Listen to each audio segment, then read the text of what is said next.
हे दोस्तों, कैसे हैं आप सब। उम्मीद करता हूँ भाई सब बढ़िया होगा। दोस्त, इस दुनिया में सबसे अनोखे देश की जब बात आती है तो उसमें जापान का नाम जरूर शामिल किया जाता है। जापान टेक्निक के मामले में तो अलग है ही, लेकिन इसके अलावा भी कई ऐसी बातें हैं जो जापान को दुनिया में सबसे अलग बनाती हैं। जापान में ऐसी कई सारी अजीबोगरीब नौकरियां हैं जिन्हें सुनकर आप बिल्कुल हैरान रह जाएंगे। आज की इस वीडियो में हम आपको जापान देश में की जाने वाली 10 ऐसी नौकरियों के बारे में बताएंगे जिन्हें जानने के बाद आप भी कहेंगे, भला ऐसी भी नौकरी होती है क्या।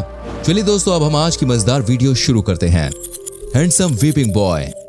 दोस्तों, हम सभी जानते हैं कि रोना हमारी सेहत के लिए मेंटली और फिजिकली दोनों तरह से अच्छा होता है।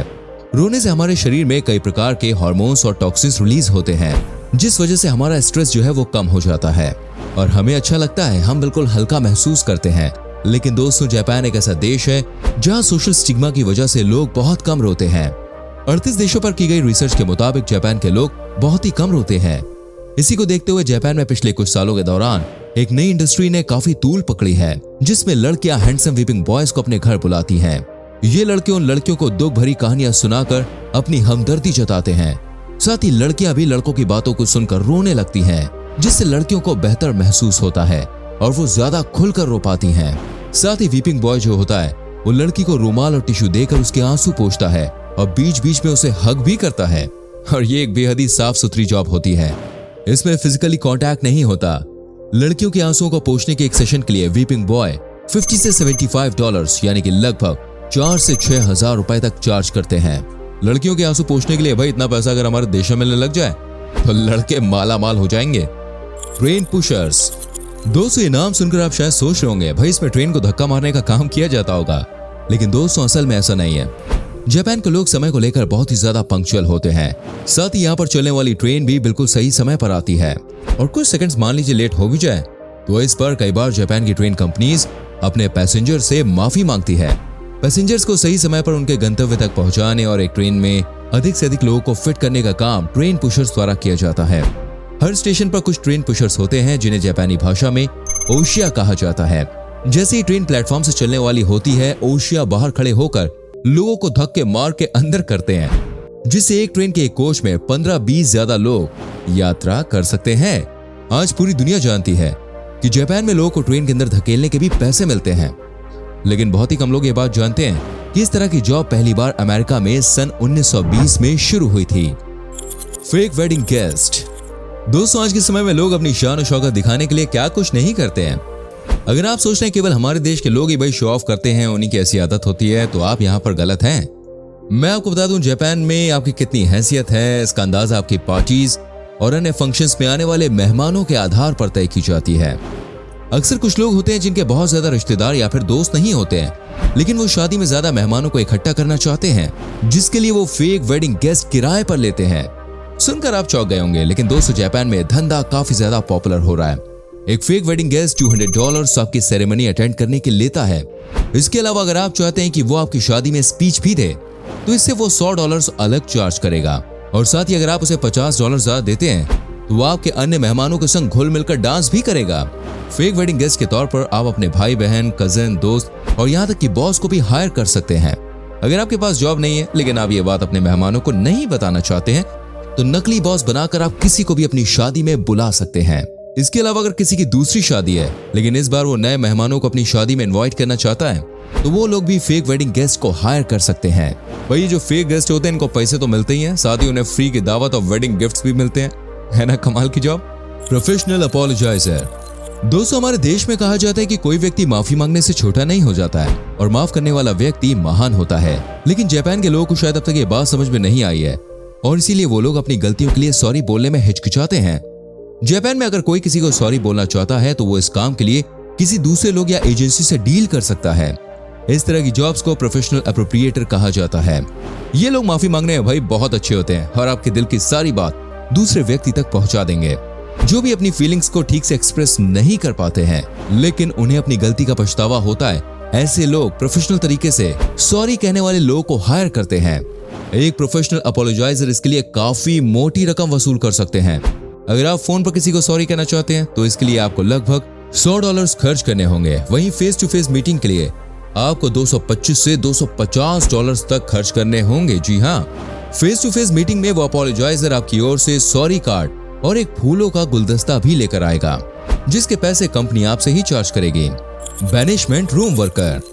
दोस्तों, हम आपको एक ऐसी नौकरी के बारे में बताएंगे जिसको सुनकर आपको जापान की कंपनीज के ऊपर हंसी भी आएगी, लेकिन साथ ही आप उनके दिमाग की तारीफ भी करेंगे। दोस्तों, जापान में एक ऐसा कानून बनाया गया है जिसके मुताबिक सभी कंपनीज को अपने कर्मचारियों को लाइफ टाइम एम्प्लॉयमेंट देना जरूरी है। अगर कोई कंपनी ऐसा नहीं करती है तो इसके खिलाफ कार्रवाई की जाएगी। लेकिन दोस्तों, जैसे कि आप जानते हैं कि हर कंपनी में कुछ ऐसे लोग होते हैं जो कुछ भी काम नहीं करते और सिर्फ कंपनी पर बोझ बन के ही रह जाते हैं। ऐसे लोगों से अब कंपनीज कुछ काम नहीं बल्कि उनसे कुछ टास्क परफॉर्मेंस करवाती है। इसके लिए कंपनीज ने एक बोर्डम रूम बनाया है जिसमें कर्मचारी को बैठकर अपने 9 से 10 घंटे की शिफ्ट के दौरान सिर्फ एक सफेद स्क्रीन को देखना होता है। उस कमरे में बिल्कुल अंधेरा होता है और वहां सूरज की रोशनी भी नहीं आती। इसके अलावा कर्मचारियों से पुराने इंजीनियरिंग की बुक पढ़कर उसके ऊपर नोट्स बनाने के लिए कहा जाता है। ये काम इतना ज्यादा बोरिंग होता है कि कई कर्मचारी खुद ही कंपनी से इस्तीफा दे देते हैं। Rent a homeless man. दोस्तों, क्या कभी आपने सोचा है कि कोई इंसान एक बेघर इंसान को किराए पर लेना चाहेगा? कुटानी माकोटो जापान में रहने वाला एक ऐसा बेघर इंसान है जिसे लोग किराए पर लेते हैं। ये अपनी अजीबोगरीब बातों से और हरकतों से लोगों को हंसाता है और साथ ही वो कई बार लोगों के घरों के काम भी कर देता है। आपको बता दें कि माकोटो के बेघर होने की कहानी भी काफी मजेदार है। एक समय पर वो अपने एक दोस्त के साथ किराए के घर में रहता था, लेकिन माकोटो की आदत इतनी ज्यादा बुरी थी कि वो अपना घर हर वक्त पूरी तरह से फैला कर रखता था। उसके घर में इतनी ज्यादा गंदगी थी कि कोई भी उसके संग रहना पसंद नहीं करता था। इससे तंग आकर एक दिन माकोटो फुटपाथ पर आकर रहने लगा। तभी जापान के लोग की उसके प्रति सहानुभूति जाग उठी और आज ये जापान का एक फेमस सेलिब्रिटी बन गया है। लोग इसे किराए पर लेकर अपने संग महंगे महंगे रेस्टोरेंट्स में जाते हैं और बदले में माकोटो को अच्छा खाना, रहने के लिए छत और पैसे भी मिलते हैं। आपको जान के हैरानी होगी, एक बार माकोटो को जापान की एक फैमिली अपने साथ वियतनाम की सैर पर भी ले जा चुकी है। Rent a partner. दोस्तों, अपना अकेलापन दूर करने के लिए हर किसी को देखिए एक अच्छे साथी की जरूरत होती है, लेकिन अगर आपके पास एक अच्छा साथी नहीं है तो जापान में आप एक पार्टनर को कुछ समय के लिए किराए पर ले जा सकते हैं। ये पार्टनर आपको एक अच्छी कंपनी देगा और कंफर्टेबल फील करवाने में मदद भी करेगा। एक पार्टनर को रेंट करने में कई प्रकार की कैटेगरी आ जाती है। इन्हें प्रोफेशनल कडलर या फिर इको स्लीपर भी कहा जाता है। एक प्रोफेशनल कडलर आपके साथ मस्ती मजाक करेगा, अच्छे से आपको हग करेगा और कडल करेगा, जिससे आप काफी अच्छा महसूस करेंगे। वहीं को स्लीपर आपके साथ आराम से सुकून की नींद सो सकते हैं। आप उसका हाथ पकड़कर या फिर गोदी में सिर रखकर भी सो सकते हैं।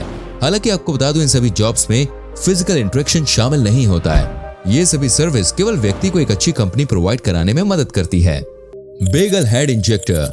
पिछले कुछ समय से जापान में बेगल हेड इंजेक्टर की जॉब काफी ज्यादा पॉपुलर हो रही है। बेगल हेड इंजेक्टर में व्यक्ति के माथे पर कुछ देर के लिए इंजेक्शन सिरिंज लगाई जाती है, जिससे उसके माथे में सलीन फ्लूइड इंजेक्ट किया जाता है। इससे उसका माथा आगे से फूल जाता है और उसके बाद बेगल हेड आर्टिस्ट माथे पर अपने हाथों से एक होल बना देता है, जिससे व्यक्ति का माथा बेगल या डोनट जैसा नजर आने लगता है। इस फ्लूइड से व्यक्ति को अलग प्लेजर अनुभव होता है। हालांकि यह फ्लूइड बिल्कुल भी खतरनाक नहीं होता और 2-3 दिनों में जब फ्लूइड खत्म हो जाता है तो व्यक्ति का माथा फिर से पहले जैसा हो जाता है। इस काम के लिए बेगल हेड इंजेक्टर एक साल में 20 से 25 लाख रुपए आसानी से कमा लेते हैं। Bad odour smell police. दोस्तों, जापान में बदबू फैलाना भी एक कानूनी जुर्म है। अगर आप जापान में रहते हैं तो आपको साफ सफाई का अच्छे से ध्यान रखना होगा। सड़क पर चलते समय या फिर किसी भी पब्लिक प्लेस पर अगर आपके खाने में से बदबू या फिर आपके अंदर से बदबू आ रही है तो आप गिरफ्तार किए जा सकते हैं।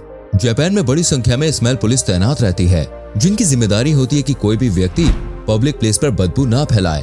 अगर कोई व्यक्ति जापान में बदबू के लिए दोषी ठहराया जाता है तो आप जानते हैं उसे $4500 जुर्माना, जी हाँ, उसे $4500 जुर्माना भरना पड़ सकता है और इतने नहीं, 1 साल की जेल भी हो सकती है। सोचिए ये वाला रूल अगर अपने यहाँ लागू हो जाए तो कितने लोग अंदर चक्की पीसते हुए नजर आएंगे। Line holder. दोस्तों, जापान के लोग अपनी जिंदगी में इतने ज्यादा बिजी होते हैं कि कई बार उन्हें लाइन में लगने के लिए समय नहीं मिलता। ऐसे में वो लोग एक लाइन होल्डर को हायर करते हैं जो उनके लिए उनकी बताई हुई जगह पर जाकर लाइन में लग जाता है और उनके लिए जगह पक्की करता है। लाइन होल्डर 6 घंटे लाइन में लगने के लिए $120 तक ले लेता है। ये लोग इस बात का भी पूरा ध्यान रखते हैं कि कोई व्यक्ति लाइन तोड़कर या गलत तरीके से आगे तो नहीं जा रहा। तो दोस्तों, ये थी जापान की कुछ वियर्डेस्ट जॉब्स। उम्मीद करते हैं भाई आपको हमारी ये आज की वीडियो जरूर पसंद आई होगी। हमें नीचे कमेंट करके जरूर बताएं कि आज की वीडियो में आपको कौन सी जॉब सबसे ज्यादा इंटरेस्टिंग लगी। साथ ही इस वीडियो को अपने दोस्तों के संग, अपने फैमिली मेंबर्स के संग जरूर शेयर कीजिए। हमारे चैनल को आपने सब्सक्राइब नहीं किया तो प्लीज सब्सक्राइब कीजिए, बेल आइकन प्रेस करें, जिससे आपसे आने वाली वीडियोस के नोटिफिकेशंस बिल्कुल भी मिस ना हो। हम मिलेंगे आपसे अगली वीडियो में, ठीक है? तब तक अपना बहुत ख्याल रखिए। Bye bye, take care.